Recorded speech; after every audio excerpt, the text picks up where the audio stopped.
Hello, this is Dr. Scott Denstead, founder of EZWxBrief, your best online source for aviation weather and education. Welcome to episode 24 of EZWxChat, a program to discuss various topics related to aviation weather. Well, once again, welcome back, everyone. I'll be discussing clouds and what they mean to pilots in this episode. Certainly, there's a lot to discuss, and we'll get right into it, but I just again want to emphasize that this won't be a comprehensive discussion of different cloud types. There are all makes and sizes of cloud types, literally, so I can't cover them all in the 30 minutes we have for this episode. But nevertheless, it's a good chance to talk about those cloud types that are kind of most important and are most easily recognized, so that you can better understand what to expect from a weather perspective. Now, it's real hard to forecast per se what the actual, what the actual cloud type is going to be in many cases. So it's not something you're going to easily be able to look at forecasts and say, yes, you're going to get this cloud type or this one. But there are some clues in the forecast where you might be able to look at that. And that will be a subject most likely for another episode in the future. In this episode, we're just going to strictly kind of look at some pictures and discuss what's going on and kind of what that means to you as a pilot. Now, we'll start first with the higher clouds, that is the Cirrus Clouds, the ones that exist at 20, 25, 30,000 feet or so. And what you're looking at here is kind of a Serocumulus Cloud. Usually when you see this, it's overcast or, for the most part, broken. It'll cover a pretty large area. And usually this is a indication of an approaching area of weather.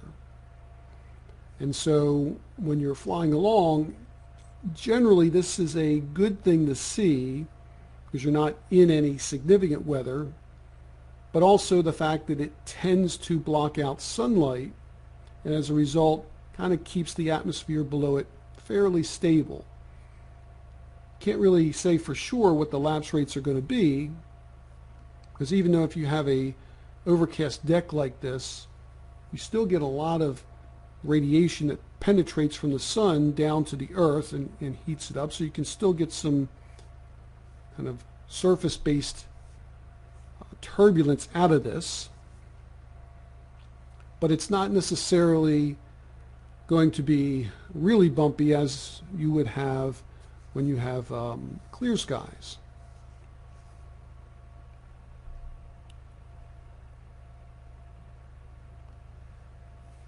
The next picture here is a picture at sunset, but you notice the more wispy kind of cirrus clouds. Again, these are likely at 25, 30,000 feet up in the air. They generally are not a hazard to aviation per se, but they can be a sign, again, of weather moving in.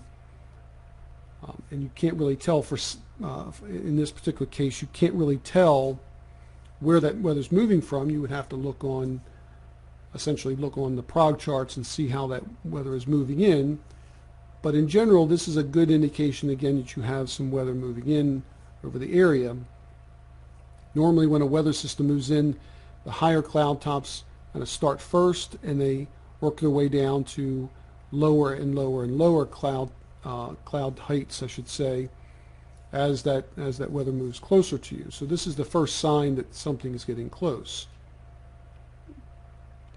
They can occur in areas kind of behind weather systems, but most of the time you'll see these up front. They generally are clouds that have ice crystals and are dominated by ice crystals, so there's no icing threat in this particular scenario, but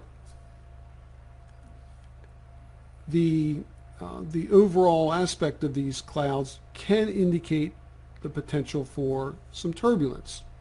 We're talking about turbulence in the flight levels. So if you're not planning to fly up at 25, 30,000 feet, you probably don't have to worry about this. But if you are in an aircraft that can achieve that, we notice that about 25% of the turbulence reports for clear air turbulence, and that sounds weird to talk about clear air turbulence in clouds, but they still classified as clear air turbulence. 25% of those occur in and around these kind of cirrus clouds. For the most part, you really can't tell from looking at the cirrus clouds themselves whether they're going to be turbulent or not.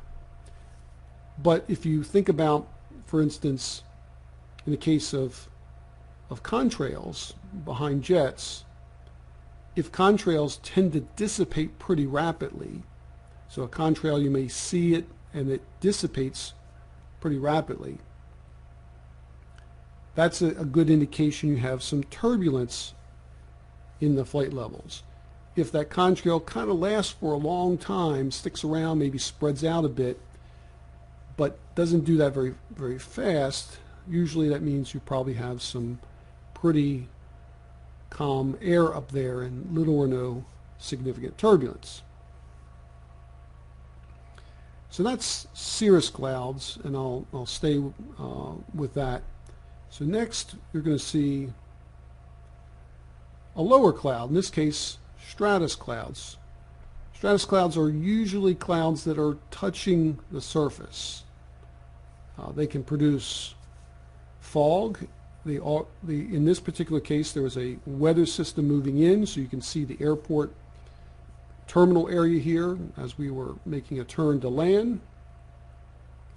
But in this particular scenario, the clouds are low clouds, so you're dealing with the potential for IFR conditions and the possibility of even lowered visibility. In some cases, these stratus clouds can produce drizzle-sized drops, especially when they are deeper. So if this particular cloud layer, in this particular case, we were getting a little bit of spritz on the windscreen itself, and as a result of that, that's usually telling you that you've got some depth to those clouds. So in this situation, we did come through this, so we were popping through this about 5,000 or 6,000 feet above the ground and descending down through this deck. And the darker it is below the cloud deck, or that's in general, anytime you see clouds and you see really dark bases to them, and a lot of this depends on the actual sun angle.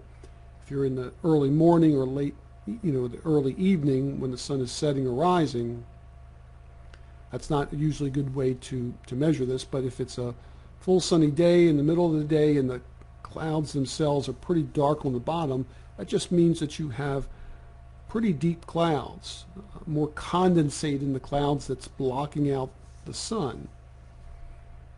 So just by looking at the bases of the clouds can give you a pretty good indication of the depth. So if the cloud bases themselves, if you're on the ground ready to take off at this airport, are pretty bright, even though you might have a lot of poor visibility, but you have fairly bright conditions, usually means you're going to pop out on top pretty quickly, and for the most part, above that's probably pretty clear. When you are in a situation where it's really dark and it could be the middle of the day, high noon or something, it's still pretty dark and you have these kind of clouds, you probably are dealing also with precipitation, because those depths of the clouds are going to be deep enough to produce precipitation, and as a result of that, you're not going to necessarily pop out on top at 5,000 or 6,000 feet above the ground here. You may have to climb up to 20,000 or 30,000 feet in some cases to get on top. And we'll talk about nimbostratus clouds in a bit. But the primary issue with these kind of clouds is the reduced visibility in the lower ceilings. So essentially anytime that you're dealing with stratiform clouds, usually you're probably dealing with an IFR ceiling and therefore on an instrument flight plan.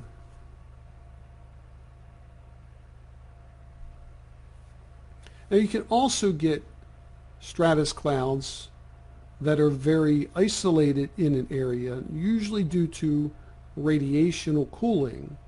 And that radiational cooling, especially in valleys, around river valleys and such with moisture, you will see this kind of valley fog or valley stratus occurring. And that's not, terribly uncommon in mountainous regions. This was taken, I believe, in the Montana area, and there were plenty of places that we were flying over that had this kind of valley fog. Again, it depends on exactly what's going on in that particular area. We'll see an example where snow cover can be also a factor as well, but valley fog is very common in and around mountainous regions. Or even in some places like the Finger Lakes up in New York, we see that happen a lot. It's very common. This can burn off, or the best way to look at it, mix out pretty quickly once you get some sun angle. The sun angle goes away and you get some sun that's kind of beating right down. That tends to also heat up the ground and kind of mix it out or thin out that particular fog. Sometimes it just depends on how much moisture. We have a lot of places around the country that are fairly dry now, just due to extended droughts, so we don't see as much of this. So even climate change potentially has some bearing on what's happening with this. But valley fog is very common in many places. And as I said earlier, sometimes when you're dealing with this, you might see some snow on the ground, and because of the snow with maybe some warmer air moving over top of it, you might get some lower clouds, some stratus clouds hanging really close to the surface of the earth like you see here. Now the next type of cloud we'll talk about is kind of a low to medium range height cloud. These are cumulus clouds, fair weather cumulus. And fair weather cumulus are very common. They are different than what we'll talk about with stratocumulus, but these are called fair weather cumulus. There's a lot you really can tell. They are signposts for lots of things.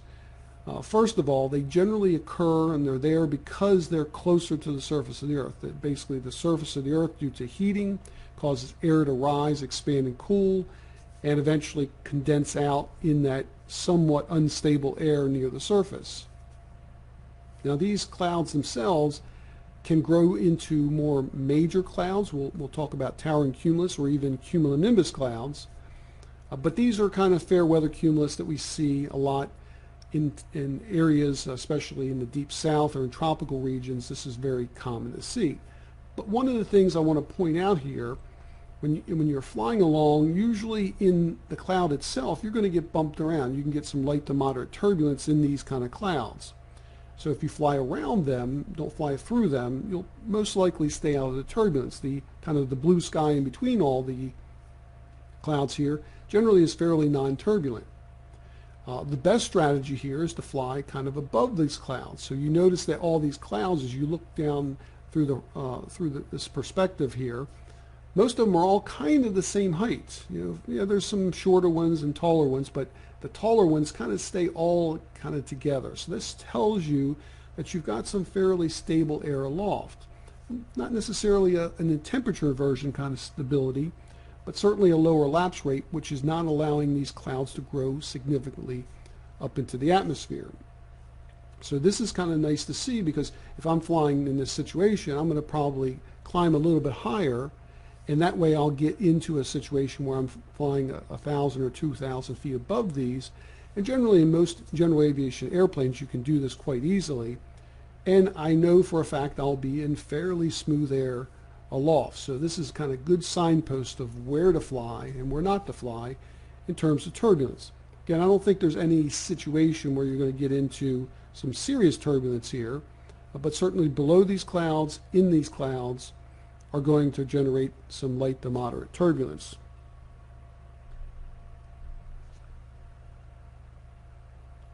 And here's just another example of some fair weather cumulus. This is probably a broken sky. Usually we find that fair weather cumulus will produce a few clouds scattered and broken clouds. Rarely do they produce a situation where you have an overcast cloud deck. But again, you look at if you look all the way out in the distance, you see they're pretty much even, so to speak. And you'll also have maybe a case maybe having some lowered visibility, a lot of moisture in and around near the tops of these, again, because of the fact that you've probably got a lower lapse rate, and it tends to trap a lot of the particulates that produce the various different obstructions to visibility. And so in some cases you might find that flying in and around these clouds, if you're flying lower, you're going to still be in some reduced visibility. But the nice thing about this, you fly above these clouds, you're going to be in a situation where it's generally non-turbulent.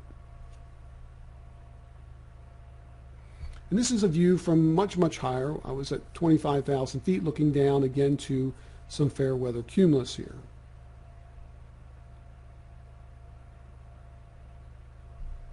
Now, when those clouds start to develop, and then now you look in the distance, you see clouds of all differing heights, you know that you've tapped into some instability that's trapped aloft.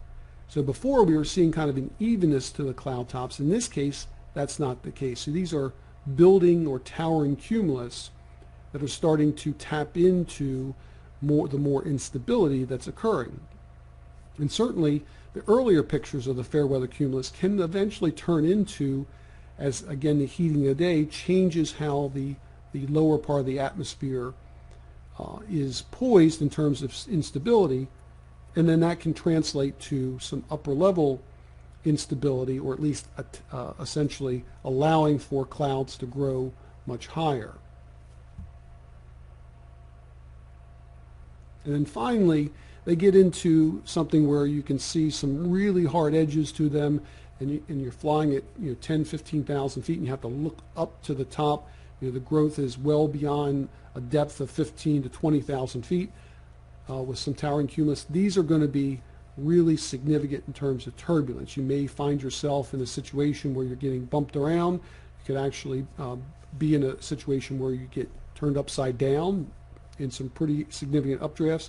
Normally in these kind of congested cumulus scenarios, you're dealing with the phase of the showery precipitation phase that's ready to eventually turn into a full-blown deep convective element we call thunderstorms. And so this would be something you would definitely want to stay away from. These hard edges, cauliflower look, and you can almost, as you're flying by them, watch them kind of billow and expand in real time. So that's one that you definitely want to stay away from. Again, if you're under this cloud, you could have the same kind of threats with the possibility of a rain shaft coming down, producing a downdraft. And again, if you're looking at it below, trying to take off, if the bases of the clouds are real dark, that means you've probably got a lot of condensate above that, which means that you have a lot more depth to those clouds. Now, this is a kind of a precursor.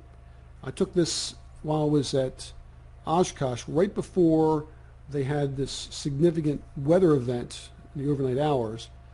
These are called Altocumulus Castellanous Clouds, and they usually have bases up there around 15,000 feet or so. They're pretty high up. They're not really low to the ground, and they have kind of a cumuliform appearance to them.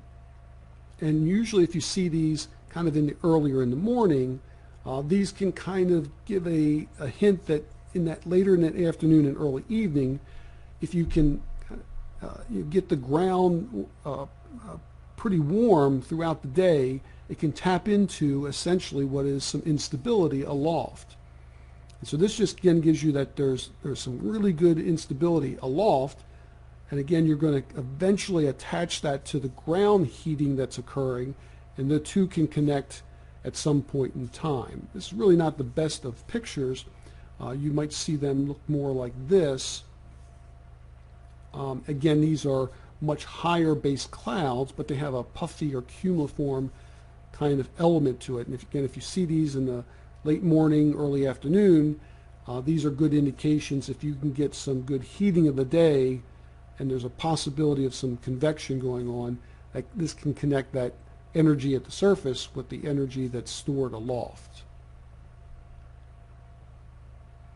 And then finally you get to the point where the clouds climb up and eventually ascend to the tropopause, the top of the troposphere, and they'll eventually hit that, which is the mother of all inversions, and they will spread out and become thunderstorms. Oops. Let's go here. And so this is another example of that. This is a full-blown area of thunderstorms. It doesn't typically look like you would expect, but I flew over this at 22,000 feet. There was plenty of lightning in here and certainly some pretty dangerous weather in terms of icing potential and also significant turbulence. A lot of this is because the upper levels itself were fairly stable and we didn't get that standard kind of tropopause inversion up there, but the clouds could not grow much higher. But nevertheless, below that were pretty unstable. This was a weather system, a frontal system was moving through, and these clouds themselves were not more than about, I would say, 15,000 foot, maybe 20,000 foot thick in total in that area, but nevertheless they were active areas of thunderstorms with lightning. And again, here's what the typical anvil shape would look like in these cells once they do grow and end up at the tops of the tropopause there, and they spread out with the anvil shape at the top. And you can even see at the top here some overshooting tops as that updraft continues, the momentum of the updraft continues above that point. And certainly any of these other billowing clouds around it are something you want to go around and not go through. We were at 15,000 feet here, and certainly some of these cells here were probably approaching 20 or 25,000 feet, with the tops here around 40,000 feet in this particular case in the southeast U.S. And as you might expect, I have to throw in some really interesting looking clouds. These are Momodus Clouds, and they usually signify, but not necessarily always, they signify you have some severe weather we typically see. Would not want to fly in and around those, but they tend to be up pretty high. They tend to hang below the cirrus anvil that you see with these thunderstorms. But the interesting thing about Momodus clouds, they can actually occur underneath any kind of cloud type. They can occur under cirrus clouds. They can occur under basic stratiform clouds. There's no real limit to where these can occur. They've been seen, but just mostly the case when you see them in areas of severe convection. And here's just another view of the Momodus clouds. Now, with respect to convection, you have downdrafts and you have outflow boundaries and such. And what you can see here is an example of an outflow boundary. Some dust getting kicked up, pushing out, and it can be quite turbulent. Most of these outflow boundaries usually are limited to the first 5 or 6 or 7,000 feet above the ground. So if you're flying higher than that, usually you can fly right over them with no problems. But below the clouds, especially closer to the convection that generate them, you can pick up some pretty significant turbulence. And also I've heard folks get some radio static as well flying through that area. But this is an outflow boundary that's generated from some convection. But you notice there's not a lot of thunderstorm-looking clouds around per se, because it doesn't take a full-blown thunderstorm to produce these. Anytime you get that outflow from convection, that hits the ground and moves out like pouring pancake batter on a griddle. And as I was mentioning earlier, this is an example of flying over some convection here, and there's some overshooting tops. That air that's rising, expanding, and cooling is eventually going to overshoot due just to the momentum of the clouds. When you see that, normally that's an area where there's some pretty significant updrafts, and that's where you want to avoid if you're flying way up high above most of the significant clouds.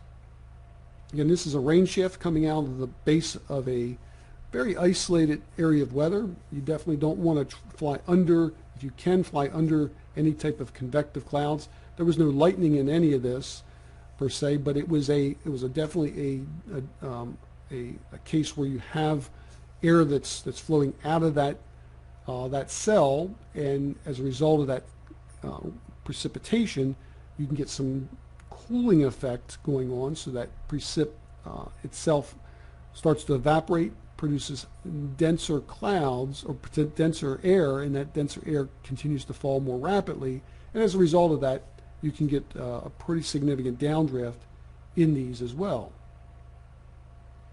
And here's an example of a shelf cloud associated with a mesoscale convective system. And you don't want to be fooling around at all with anything that looks this kind of very sculpted looking. Those kind of situations you want to stay away from, because you have some very interesting inflow and also outflow coming out from this particular cell.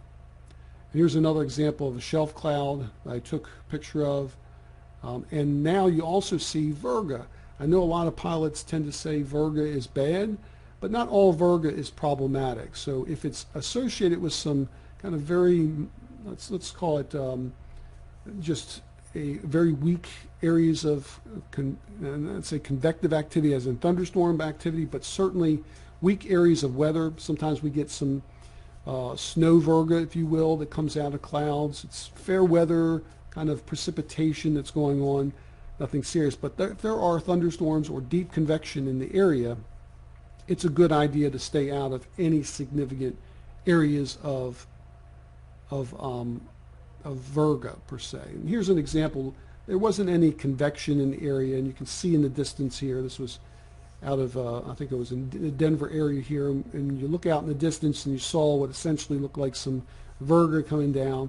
We took off out of this and didn't experience any significant bumps. This was not a case of significant convection in the area. So generally speaking, if there's convection in the region where you have that cellular kind of appearance on NEXRAD, and you maybe even have lightning in some regions, but you know you've got some really deep areas of weather, best to stay away from Virga, because that could be, again, a downdraft or an outflow from that particular cell. In this case, it was covered over a pretty wide area, and it was pretty easy to see through for the most part.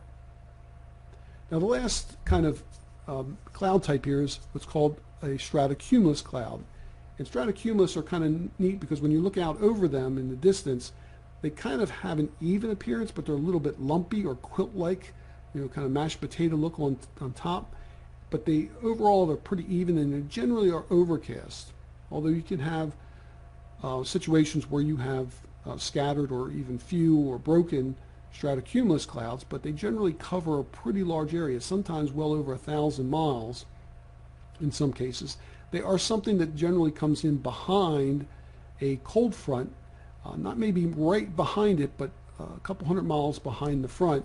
And that's usually due to the fact that you get some pretty good heating of the day. You've got some cold air that's coming in from behind the front, and that tends to, as it comes down behind that frontal system, it tends to kind of subside, and that cold dense air subsides and heats up a bit and produces a temperature inversion right above these clouds. So these are highly capped, and that's why you don't see them growing much at all. In the tops of these clouds, in the wintertime, they can be pretty significant in terms of icing. So you don't want to necessarily find yourself in flying and descending into this cloud base. You can see here that they're not really all that thick, usually 1,000, 2 or 3, maybe 4,000 feet thick here. But if you were to give in a descent and it was cold enough into the tops of these clouds, generally that's where we find the highest liquid water content in those clouds. Yes, they can be a little bit bumpy below those clouds, and certainly on in the clouds themselves, they generally don't create any kind of significant turbulence in the clouds themselves. Again, the biggest threat would be the fact that you would be in a situation where in the temperatures are cold enough where you would find some pretty significant icing right at the tops. And an example to do is when it's warm enough, when you don't have any ice and you fly through one of these, notice as you climb through this when you're flying IFR, notice when you get really close to the tops, you'll start to see it brighten up pretty quickly. But really at that point in time, take a notice what's happening on your windscreen. Normally you'll see moisture kind of beating up and rising from the bottom of the windscreen up to the top. Again, think about that in the winter time. That would be essentially airframe icing. Here's another example of a more of a broken kind of stratocumulus deck. These are called cloud streets. And cloud streets tell you a fair amount, tells you the same kind of thing. These are stratocumulus clouds. They tend to, again, be very thin. They don't have a huge thickness to them, but what you can tell for the most part is that the winds aloft are generally aligned in these streets. Now the winds just above it generally are somewhere on the order of, they're perpendicular to those winds. So you have some updrafts going on where you have the clouds, and then you have some air that's going down between these streets here. And again, the winds aloft just above these clouds tends to be more perpendicular to that flow. So this tells you that the winds right at the clouds themselves are likely going from from the screen, as you see here, the streets are kind of lined up with our view. That would be the direction of the actual winds itself. And you may even see these get enhanced by mountainous regions as well. On top of these stratocumulus clouds, sometimes you can even get like a lenticular cloud on top, as you see here. That tends to happen, especially if you have very stable conditions aloft. You can get the air moving over these clouds. Those clouds act as obstructions, so the air wants to try to move up and over it, but because of the stability, tends to go right back down. So you can see these lenticular clouds kind of right on top of these. These are not turbulent whatsoever in terms of significant turbulence. Most of the stratocumulus kind of clouds are going to produce light to maybe moderate occasionally, but there's no major turbulence associated with these lenticulars. Again, they tend to be down pretty low. And speaking of lenticular clouds, they basically indicate, especially these larger clouds, indicate that you have a mountain wave present. And mountain wave activity will produce a up and down draft kind of a thing, but lenticular clouds in and of themselves are not indicators for turbulence. So you can't necessarily look at a lenticular cloud and say it's going to be turbulent aloft. They do indicate there's a mountain wave activity in that area, so you have a stable layer above the ridge line, and as the air flows up and over it, you'll get these lenticular shapes as you see here. The best approach is to look for pilot reports in the area, and also look to see where these lenticulars are occurring. Normally, if they're occurring over the mountain peaks themselves, generally speaking, you won't have much significant in the way of turbulence. However, if you look at these, if they're kind of downwind of the mountain ranges themselves, so there's a gap between the lenticular and where the mountain peaks are, in those cases, those are generally considered turbulent lee waves.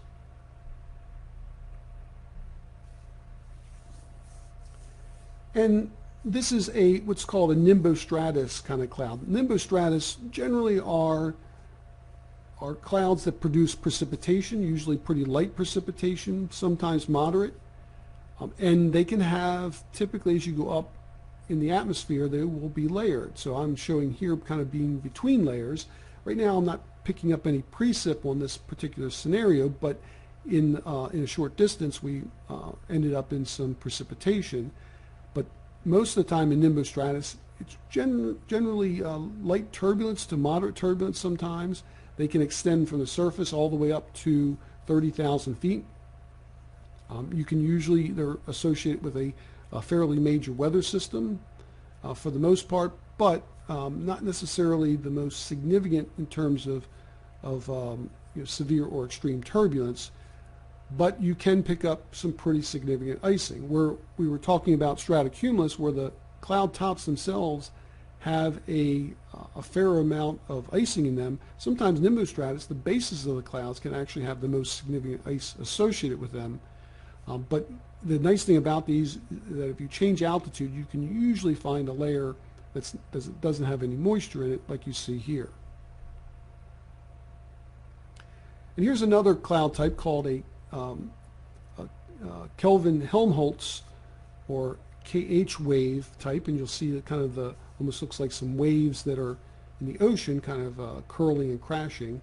This is a good indication you've got some shear layer there where air is flowing pretty rapidly in an area where right below it's kind of unstable, and you'll get some bumps there. It doesn't mean that all altitudes are going to be bumpy, but in that particular area where you see this, you've likely got some pretty good wind shear going on, and therefore likely to see some pretty good bumpiness.